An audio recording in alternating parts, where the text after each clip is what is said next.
तो बच्चों आज हम इस वीडियो में आपको सिखाएंगे कि चतुर्भुज किसे कहते हैं, चतुर्भुज के प्रकार, इन सभी की परिभाषाएं हम आपको लिखकर बताएंगे और चतुर्भुज की परिभाषा उसके प्रकार के साथ साथ हम आपको इसके चित्र भी बनाकर बताएंगे।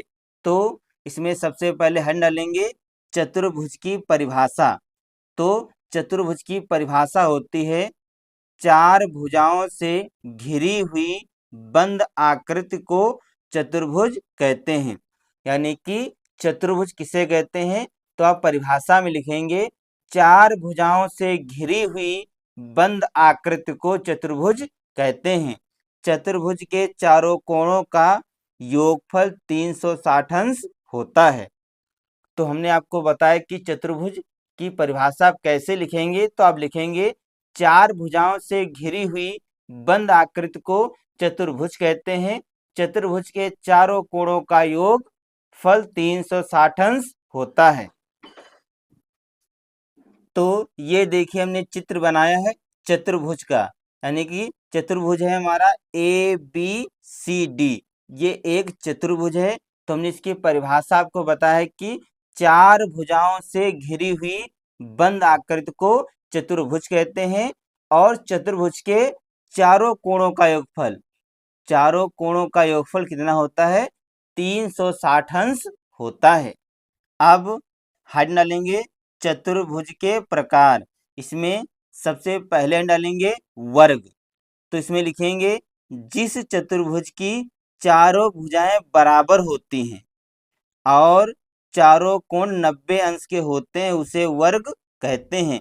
यानी कि वर्ग की परिभाषा है जिस चतुर्भुज की चारों भुजाएं बराबर होती हैं और चारों कोण 90 अंश के होते हैं उसे वर्ग कहते हैं।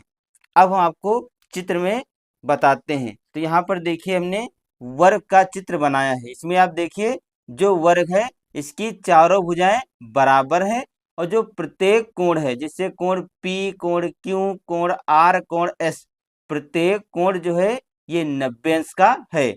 यानी कि जिस चतुर्भुज की चारों भुजाएं बराबर होती हैं और प्रत्येक कोण 90 अंश का होता है उसे वर्ग कहते हैं। इसके बाद अगली हम डालेंगे आयत।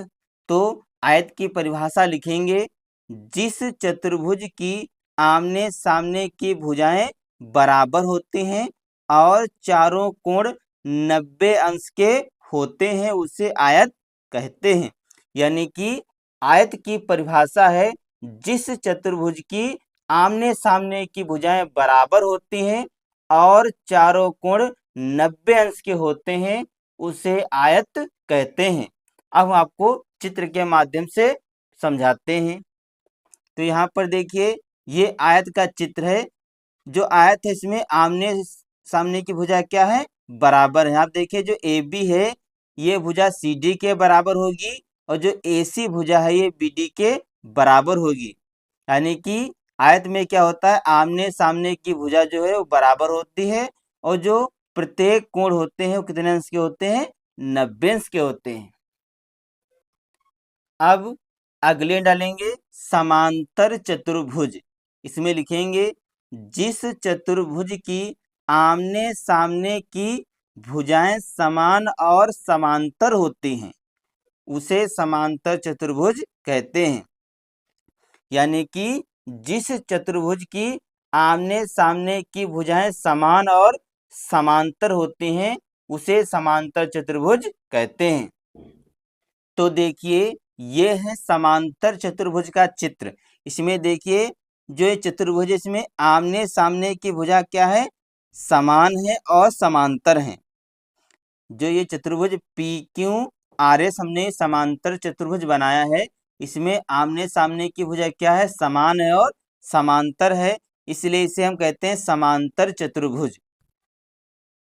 इसके बाद अगले डालेंगे समचतुर्भुज। इसमें लिखेंगे जिस चतुर्भुज की चारों भुजाएं बराबर होती हैं लेकिन कोण बराबर होना आवश्यक नहीं है उसे समचतुर्भुज कहते हैं। यानी कि समचतुर्भुज की परिभाषा आप लिखेंगे जिस चतुर्भुज की चारों भुजाएं बराबर होती हैं लेकिन कोण बराबर होना आवश्यक नहीं है, उसे समचतुर्भुज कहते हैं। यानी कि चारों भुजाएं बराबर हो पर कोण बराबर हो या ना हो, उसे हम कहते हैं समचतुर्भुज। तो यहाँ पर देखिए हमने समचतुर्भुज का चित्र बनाया है। तो हमने आपको समचतुर्भुज की परिभाषा बताया है कि जिस चतुर्भुज की चारों भुजाएं बराबर होती हैं, जैसे A B, B C, B D, C D और ए सी, ये जो चारों भुजाएं हैं ये चारों भुजाएं बराबर हों, लेकिन जो कोण है, कोण ए, कोण बी, कोण सी, कोण डी, इनका बराबर होना आवश्यक नहीं है, उसे हम समचतुर्भुज कहते हैं।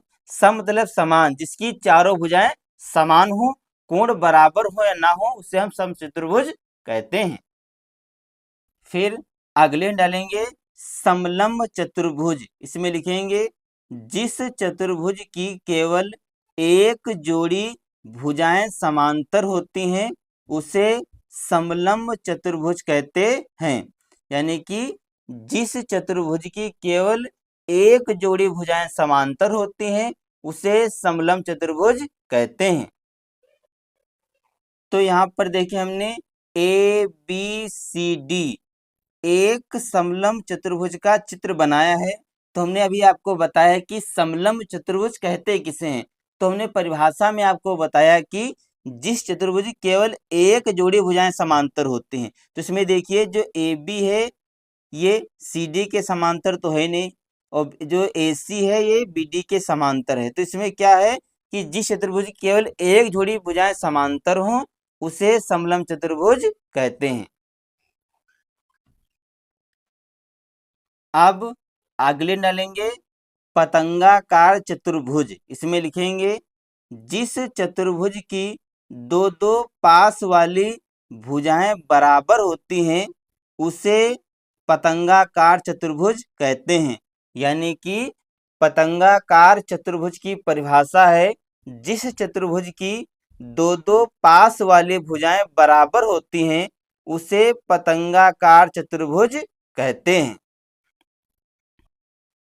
तो चित्र में देखिए इसमें पी क्यू आर एस ये एक पतंगाकार चतुर्भुज है। तो हमने आपको अभी बताया कि पतंगाकार चतुर्भुज की परिभाषा, तो पतंगाकार चतुर्भुज की परिभाषा है जिस चतुर्भुज की दो दो पास वाली भुजाएं बराबर हो, जैसे पी क्यू बराबर हो पी आर के और क्यू एस बराबर हो आर एस के। तो जिस चतुर्भुज की दो दो पास वाली भुजाएं बराबर हो उसे पतंगाकार चतुर्भुज कहते हैं। तो बच्चों इस वीडियो में हमने आपको बताया कि चतुर्भुज किसे कहते हैं और चतुर्भुज के जो प्रकार हैं इन सभी की परिभाषाएं और उनका चित्र बना के हमने आपको इस वीडियो में समझाया है। तो बच्चों अगर हमारा वीडियो ये आपको अच्छा लगे तो वीडियो को लाइक करें और शेयर करें। अगर हमारे चैनल पे आप नए हैं तो हमारे चैनल को सब्सक्राइब करें। मिलते हैं अगले वीडियो में नए टॉपिक के साथ। तब तक के लिए जय हिंद, जय भारत।